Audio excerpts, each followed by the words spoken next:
ডিসেম্বরের শহর মানেই মনটা পরিযায়ী পাখি। নিজের চেনা জানা পরিচিত ভালোবাসা ভালো লাগা সব কিছুর থেকে একটু দূরে গিয়ে কিছুদিনের জন্য অন্যরকম জীবনযাপন। সন্ধ্যে 7:10 নাগাদ বেরিয়েছিলাম, এখন বাজে 7:20। আমরা পৌঁছে গেছি এয়ারপোর্টে। আমাদের সাথে যাকে দেখছো ও বিপ্লব, ও আমার দীর্ঘদিনের বন্ধু, ও এয়ারপোর্টেরই স্টাফ। আমরা ফার্স্ট টাইম ড্রোন নিয়ে ফ্লাইটে ট্রাভেল করছি, এর আগে কখনো এরকম অভিজ্ঞতা হয়নি, তাই ঠিক কী কী রুলস অ্যান্ড রেগুলেশন আছে সেটাও জানি না। ওকে একটু কথা বলে রাখতে বলেছিলাম। তো যারা আমার মতন নেক্সট টাইম তোমরা ড্রোন নিয়ে ট্রাভেল করবে তাদের জন্য এই ভিডিওটা আমি বলে দেবো কী কী রুলস অ্যান্ড রেগুলেশন আছে ড্রোন নিয়ে যেতে গেলে ফ্লাইটে কী কী করতে হয়। আমাদের সব ফর্মালিটি মোটামুটি কমপ্লিট। এখন একটু বিপ্লবের সাথে বসে আমরা আড্ডা দেবো, কারণ আমাদের ফ্লাইটের টাইম এখনও দেরি আছে। চারিপাশে বেশ ভিড়, সবাই ঘুরতে যাচ্ছে, সবার মনেই এখন বেশ ঘুরতে যাওয়ার সুর। আমরা এখন একটুখানি বসে কফি টফি খাবো, শীতের সন্ধে একটুখানি কফি, কিছু টুকটাক ডিনার, বেশি কিছু ভারী করব না, আমরা এটাই বলছিলাম বিপ্লবকে। তো আমরা এসেছি দ্য আইরিশ হাউস। তো চলো ভেতরে যাওয়া যাক আর বসে একটু গরম গরম কফি খাওয়া যাক।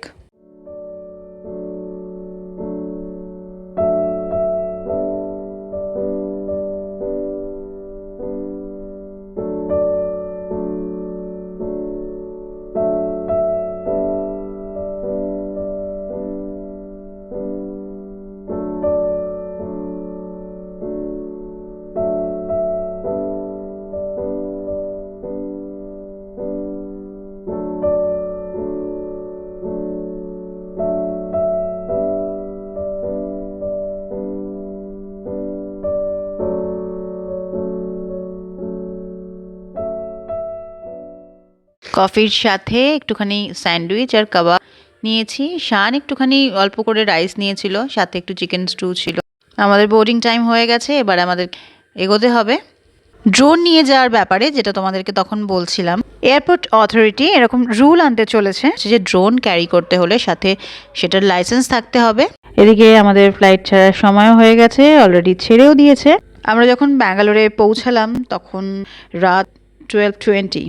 ড্রোন বা ক্যামেরা এই ধরনের জিনিস সবসময় লাগেজে ক্যারি করতে হবে, যেটা হ্যান্ডব্যাগে কখনোই ক্যারি করা যাবে না। বাট ড্রোনের ব্যাটারি, ক্যামেরার ব্যাটারি, পাওয়ার ব্যাঙ্ক, ড্রোনের কন্ট্রোলার এগুলো কিন্তু সবসময় যাবে হ্যান্ডব্যাগে। আমরা আমাদের লাগেজপত্র গুছিয়ে একটা জায়গা বেছে বসে পড়েছি। আজ রাতটা আমাদের ব্যাঙ্গালোরেই কাটাতে হবে।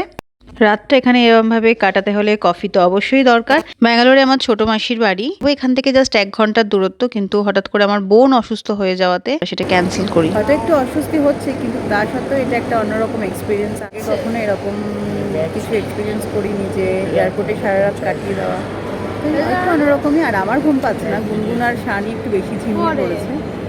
ড্রোনটা যদি 250 গ্রামের নিচে হয় সেক্ষেত্রে লাইসেন্সের প্রয়োজন নেই, কিন্তু 250 গ্রামের ওপরে হয়ে গেলে সেক্ষেত্রে লাইসেন্স অবশ্যই লাগবে। এখন বাজে ঠিক 5:10। আমরা এখান থেকে যাব কোচিতে। আমাদের বোর্ডিং টাইম আছে 6:30। রাতটা তো কোনোভাবে পার করে দিয়েছি, তো সকালবেলা ভাবলাম একটু এয়ারপোর্টের চারপাশটা ঘুরে দেখি। একটু ফ্রেশ হয়ে নিয়েছি, ফ্রেশ হয়ে এখন আমরা একটুখানি কফিও খাবো। তো চলো চারপাশটা দেখি আর তোমাদের সাথেও শেয়ার করতে থাকি। ক্রিসমাসের জন্য ব্যাঙ্গালোর খুব এমনিতেই সুন্দর জায়গা, সুন্দর শহর, ফুল দিয়ে সব চারদিক সাজানো সুন্দর, আর ক্রিসমাসের জন্য তো আরও সুন্দর করে সাজিয়েছে।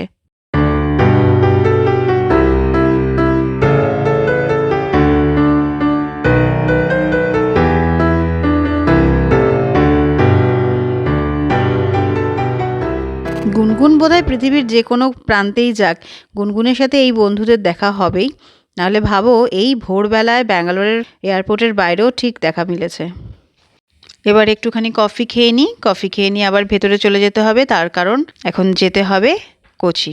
ড্রোনের ওয়েটের ক্ষেত্রে আমি যেটা বলছিলাম যে 250 গ্রামসের নিচে থাকলে লাইসেন্স লাগবে না, এটা কিন্তু আপাতত এই রুলসটা। হয়তো ইন ফিউচার এই রুলসটা চেঞ্জও হতে পারে, সেক্ষেত্রে এরকমও হতে পারে যে সব ধরনের ড্রোনের ক্ষেত্রেই লাইসেন্সটা কম্পালসারি হয়ে গেল।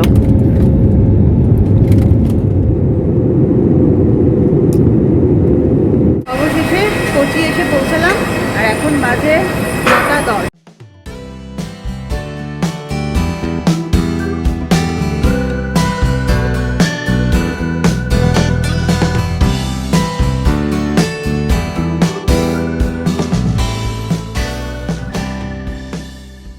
এয়ারপোর্টের বাইরে দেখো কত সোলার প্যানেল লাগানো। কোচি ইন্টারন্যাশনাল এয়ারপোর্ট হচ্ছে ওয়ার্ল্ড ফার্স্ট এয়ারপোর্ট, যেটা fully powered by solar energy. দারুণ ব্যাপার না? আজ রাত্রে আমরা কোচিতেই স্পেন্ড করব। এখন একটু রেস্ট নিয়ে বিকেলবেলায় বেরোবো, যতটুকু সম্ভব আজকের দিনে কোচি শহরটা ঘুরে দেখার, আর সাথে তোমাদেরকেও নিয়ে যাব আমার নেক্সট ব্লগে। তো stay with Lee and family.